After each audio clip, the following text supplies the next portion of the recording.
Welcome to I dream legal talk. నేను Udayasri.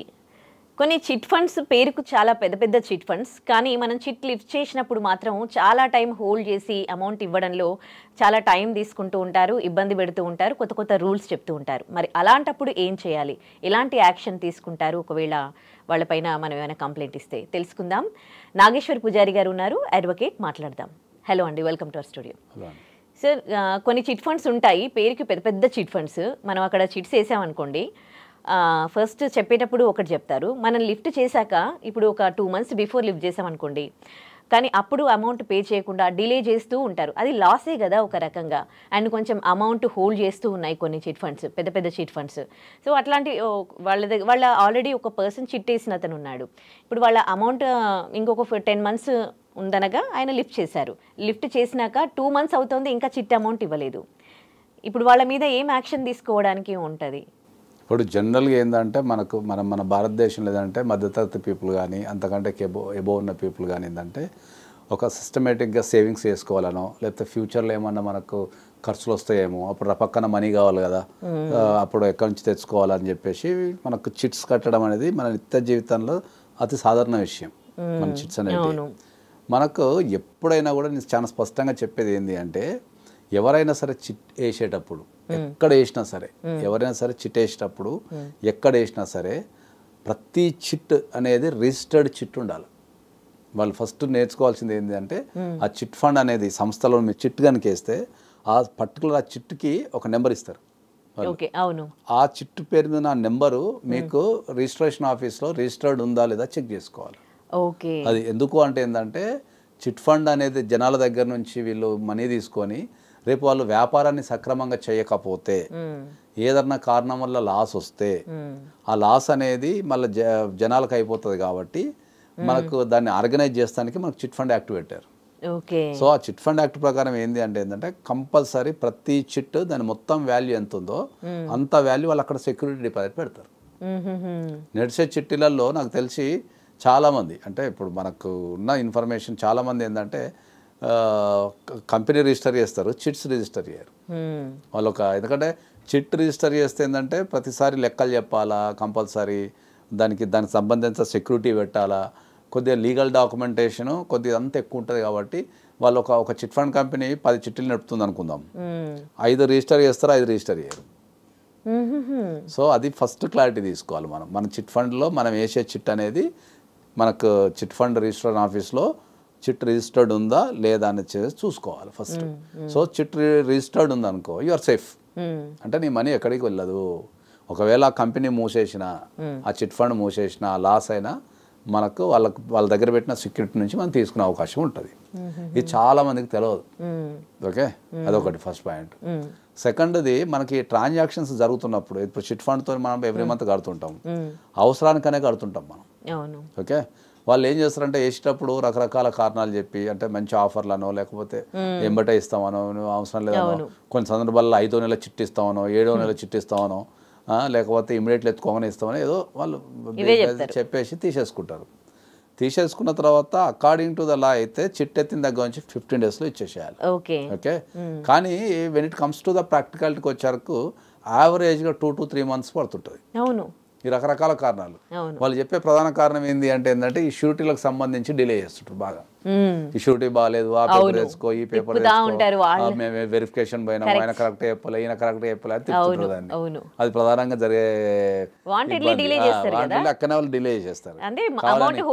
Amount ఒక 2-3 months వాళ్ళ దగ్గర హోల్డ్ చేసుకోవడానికి వాళ్ళ అడ్జస్ట్మెంట్ల కోసం వాళ్ళు మన మీద నెట్టేస్తారు. అదంతా అయిపోయిన తర్వాత మళ్ళీ అక్కడి నుంచి ఇంకో 1 month చెక్ ప్రిపేర్ అవుతుందనో, అది అవుతుందనో, ఇది అవుతుందనో అట్లా వాళ్ళు చేస్తుంటారు.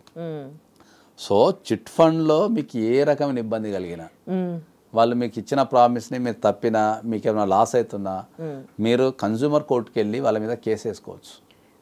డెఫినెట్లీ కన్జ్యూమర్ కోర్టుకి వెళ్ళి మీరు వాళ్ళ మీద, నాకు అనుకున్న టైంకి చిట్ ఇవ్వకపోవడం వల్ల, వాళ్ళు ఇచ్చిన కమిట్మెంట్ ప్రకారం చిట్ ఇవ్వకపోవడం వల్ల నాకు ఇంత లాస్ అయింది కాబట్టి ఆ లాస్ని ప్లస్ నా మానసిక వేదనని, నా ఖర్చుల్ని కంపల్సరీ ఇవ్వండి అని వేసుకోవచ్చు.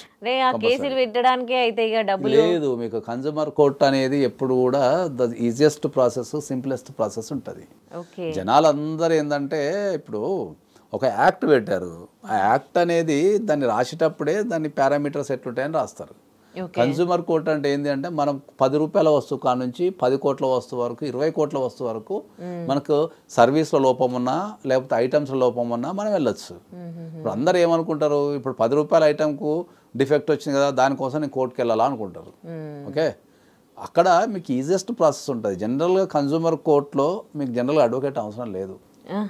ఓకే, సో మీకు మీరు వెళ్ళి కూడా మీరు కంప్లైంట్ ఇవ్వచ్చు. బేస్డ్ ఆన్ ద కంప్లైంట్ వాళ్ళు ప్రాసిక్యూషన్ చేస్తారు, దానికి సంబంధించిన రిజల్ట్స్ ఇస్తారు.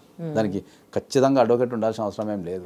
ఒకవేళ చిట్టేసిన తన అమౌంట్ ఇప్పుడు చిట్ ఫండ్లో ఉంది, అతను కొంచెం అమౌంట్ హోల్డ్ చేసిండు, ఇప్పుడు కేసు వేస్తే మళ్ళీ ఆ అమౌంట్ వస్తుందో రాదో అన్న భయం కూడా వస్తుంది. ఇప్పుడు మీకు చిట్టి ఇవ్వకపోతే ఏం చేస్తారు? అప్పుడు వేసుకోరా? ఇప్పుడు మీకు చిట్టి ఇవ్వకపోతే వేసుకోరా? వేసుకుంటా. మరి ఇంకా మీకు అన్యాయంగా ఒక 20,000 కట్ చేస్తే మీరు పోయి వేసుకోరా? ఇప్పుడు చట్టాలు అనేటివి ఎందుకు పెట్టారు? మీకు ఏదన్నా అన్యాయం జరిగితే రమ్మనే చట్టాలు పెట్టారు కదా. మరి మీకు అన్యాయం జరిగినప్పుడు మీరు వెళ్ళి ప్రశ్నించకుండా, మీరు వెళ్ళి అప్లై చేయకుండా నాకు రాకపోతే అంటే ఎట్లా రావు? ఎందుకు రావు? ఇప్పుడు కన్జ్యూమర్ కోర్టులు కొన్ని వందల తీర్పులు ఇస్తున్నాయి మనకి. ఓకే, ఇప్పుడు మొన్న రీసెంట్గా ఒక మంచి జడ్జిమెంట్ వచ్చింది కన్జ్యూమర్ కోర్టులో. ఓకే, వాళ్ళు ఏదో ఒక వైఫ్ అండ్ హస్బెండ్ ఒక వెకేషన్కి వెళ్ళారు ఫారిన్ కంట్రీలో. ఓకే, అక్కడ ఇండోనేషియా అనుకుంటా, ఇండోనేషియాలో వెళ్ళారు. వెళ్ళిన తర్వాత అక్కడ బోట్లో ప్రయాణం చేస్తుంటే ఇద్దరు చనిపోయారు. దానిపైన వాళ్ళు ఇక్కడ పేరెంట్స్ ఎవరైతే ఉన్నారో వాళ్ళు కేసు వేస్తే 16 crores ఏమో అలర్ట్ కాంపెన్సేషన్ రిలీజ్ అయింది. 16 కోట్లు. ఓకే, సో మనం ట్రై చేయాలా. చాలా మందికి ఏంటంటే ఇక వాళ్ళు ఏం పోతాంలే పోనీలే అని ఫస్ట్ ఒక్క గంట ఆవేశపడతారు. ఆ తప్పు జరిగినప్పుడు ఆ గంట ఆవేశపడతారు. వేసేస్తా పొడి చేస్తా కోర్టుకు పోతా నేను లాగేస్తా అంటాడు. తర్వాత ఇంటికి పోయి పడుకుంటాడు. కథ అయిపోయేది. ఎక్సర్సైజ్ చెయ్యాలి. ఎందుకంటే నువ్వు ఎంత ఎక్సర్సైజ్ చేస్తే, ఇప్పుడు ఒక 100 రూపాయల ఐటమ్ కోసం ఒక్కళ్ళు ఎక్సర్సైజ్ చేసిన అనుకో, సపోజ్ చెప్తున్నాను నేను మీకు, దానిపైన ఆ కంపెనీ అలర్ట్ అయిపోతుంది. అమ్మో అంటే నీ తప్పు చేస్తే వీడు కోర్టుకు వెళ్ళిండు నన్ను లాగిండు అని చెప్పేసి వాడు సర్వీసెస్ సెటరేట్ చేసుకుంటాడు. అవి ఎవడు కంప్లైంట్ చేయలేదు అనుకో, ఎవడు కంప్లైంట్ చేయలేదని వాడు నెగ్లెక్ట్ అయిపోతాడు. భారతదేశంలో మీకు అతి పెద్దది ఒకటి జరుగుతుంది. అది ఒకటి, సినిమా హాల్లో మనకు చెప్పిన టైంకి సినిమా వేయాలి. చెప్పిన టైం కనుక సినిమా వేయకపోతే 1,00,000 రూపాయలు ఫైన్ వేసే అధికారం కన్జ్యూమర్ కోర్టుకు ఉంది. అట్లా ఒక 2-3 వ్యక్తులు నాకు చెప్పిన టైంకి సినిమా వేయలేదని చెప్పి కేసు వేసి 1,00,000 రూపాయలు తెచ్చుకునే రోజులు ఉన్నాయి మన హైదరాబాద్లో. వేరే దగ్గర కాదు, మన హైదరాబాద్లో. మన భారతదేశంలో చెప్పిన టైంకి సినిమా ఎవడేడు దానికి చెప్పిన టైంకి 5 o'clock సినిమా అంటాడు, 5:15కో 5:20కో 5:30కో సినిమా వేస్తుంటాడు. మరి ఎంత టైం ఇన్వెస్ట్మెంట్ అవుతుంది. మనం రకరకాల షెడ్యూల్స్లో ఉంటాము. మన షెడ్యూల్స్లో ఉన్నప్పుడు మనం 5 o'clock అని సినిమా కానీ ముందే వెళ్ళిపోతాము. వాడు 5:30కి సినిమా వేస్తాడు. అప్పుడు దాకా వాని యాడ్స్ అన్ని రన్ చేసుకొని 5:30కి వేస్తాడు. హాఫ్ అన్ అవర్ టైము ఎంత కిల్ అవుతుంది. సో కన్జ్యూమర్ ఫోరంలో నీకు ఏ రకమైన సర్వీస్ లోపం ఉన్నా కూడా మీరు కన్జ్యూమర్ కోర్టులో వేసుకుంటే మీకు డెఫినెట్లీ కన్జ్యూమర్ కోర్టులో ఒక బ్యూటీ ఏంటంటే మీకు 70% ఆర్ అబోవ్ అప్లికేషన్స్ ఫేవరబుల్ వస్తాయి. ఒక బ్యూటీ ఉంది దాంట్లో. అంటే హైయెస్ట్ సక్సెస్ రేట్ ఉంటుంది కన్జ్యూమర్ కోర్టులో. కాబట్టి మీరు చిట్ ఫండ్ అయినా ఇంక ఇతర విషయాలైనా కూడా మీరు కన్జ్యూమర్ కోర్టులో వేసుకోవచ్చు. Right, thank you so much అండి.